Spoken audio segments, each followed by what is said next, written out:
All right, good afternoon. Welcome to the Livermore Amador Valley Transportation Authority special board meeting here on September 27th at 3 p.m. in the afternoon. And in accordance with the governor's N2920 executive order, we are meeting by teleconferencing. And with that, could we please have a roll call? Director Bonanno. Here. Vice Chair Halbert. Here. I'm going to pause for a minute. I see Melissa Hernandez is over as a participant, so bear with me for a minute. I'm going to move her over.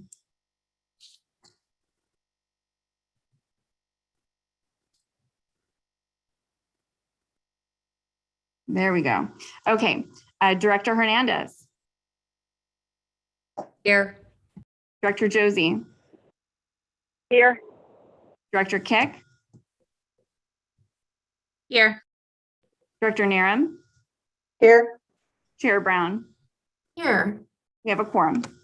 Terrific. So the next portion of our meeting is meeting open to the public.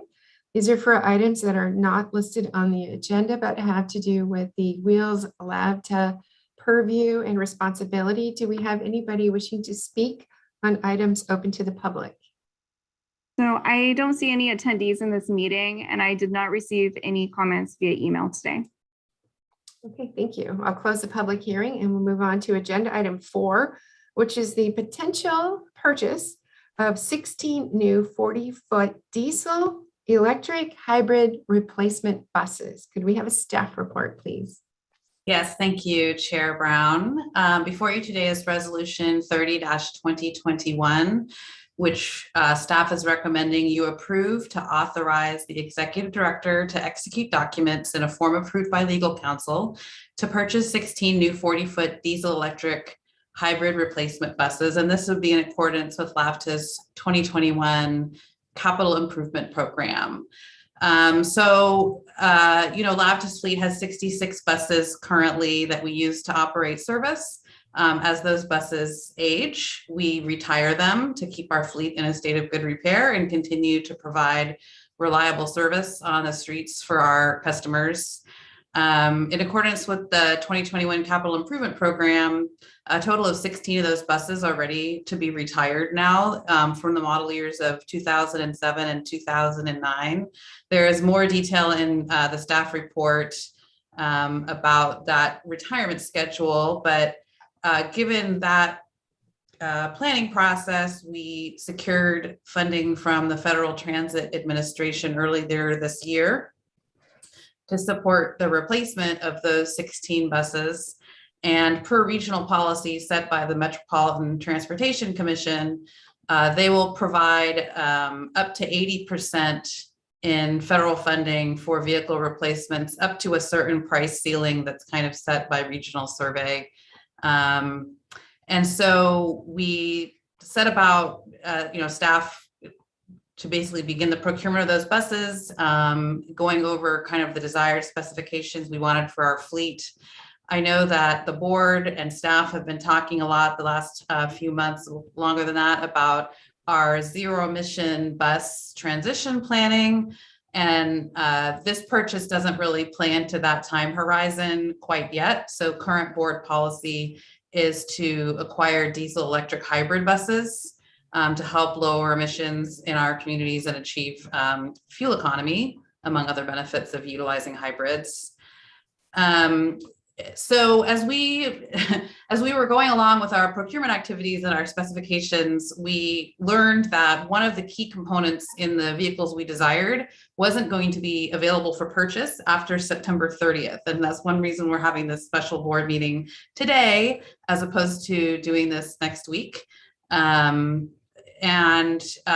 also, once we realized that time was of the essence, rather than trying to do an entire standalone request for proposals, it is both LAVTA's procurement policy as well as in accordance with Federal Transit Administration guidance that it's permissible to use other existing contracts to purchase rolling stock, provided that certain conditions are met. So we worked closely with our legal counsel's office to ensure that all of the requirements could be met off of an existing contract between Gillig and the government of Athens, Clarke County, Georgia. They led a transit bus consortium in 2019 that resulted in a qualified, competitively procured contract off of which we could purchase via assignment of a total of 16 options from that transit bus consortium.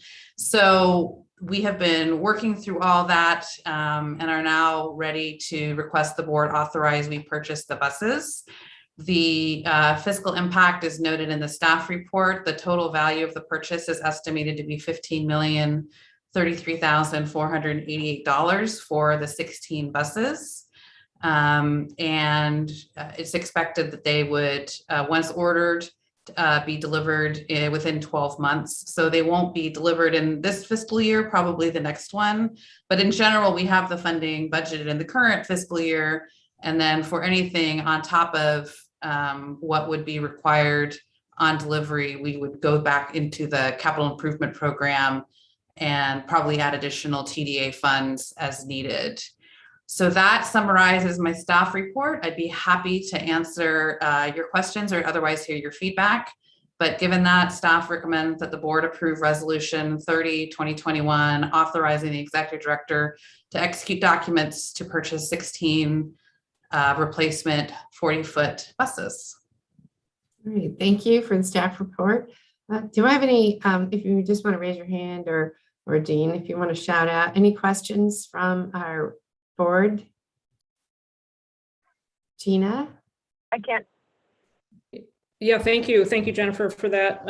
Good job. Sounds like this is a really clever way, well, not so clever, but a really smart way within our bounds, legal bounds, to get these buses ordered. So I'm curious about what the certain key component that we're not going to get in the, if we didn't piggyback on this contract is. And I assume that this is not the last big procurement of new buses before we do the zero emission transition. So will we have this issue again with the equipment we'd like to have on our fleet going forward before we make that transition?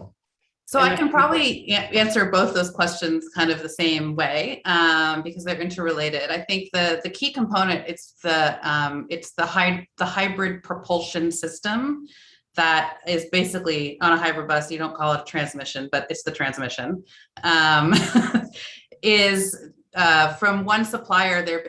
The product we currently have in our fleets that we bought, I think in 2016, is not going to be, that's the part that's not going to be available after September 30th because the supplier is retiring that part, and the replacement, the successor product that they're developing that will someday work with, all electric engines and is forward looking, but it's still just in testing. And so we can't place an order now for the successor product and kind of know what we'd be getting. So what we want is to get the product we currently have deployed and we know is good and reliable. And so it's kind of just a bit of a gap in terms of the availability of products from this supplier. As for the next scheduled purchase, the CIP would have us purchasing 12 additional buses in 2023. And at that time, I believe part of that purchase is planned to be zero emission buses. I think we currently are planning to buy 4. But at that time, if we're still, it's presumed that most of the purchase would still be hybrids. And it is assumed that the successor product at that point will be tested and proven, and we can plan a little bit more ahead of how we're going to acquire that, either through starting a different, getting involved in a different joint procurement consortium in one way or another, or purchasing off of a state contract that has that option available, or otherwise. But we wouldn't, this method of procurement is only for this purchase. It won't apply to the next one. Great, that answers it. Thank you very much. And I don't have any other questions. I think this is a great idea and well executed. Thank you. Thank you. Jean, Josie, I think you were going to speak earlier. That was actually my same question. Brilliant minds think alike. Any other questions? Kathy, Melissa, David, Brittany? Okay. All right. And just to double check, do we have any public comment on this? There's nobody in attendance at the meeting still. And again, didn't have any public comments via email. All right. And I guess we have nobody then from Gillig either, so that's fine. These are the buses that I was referring to in the last board meeting that if staff could recall, should this project be approved, a few of us, me included, would love a tour of the actual buses that we're procuring sometime in the manufacturing process.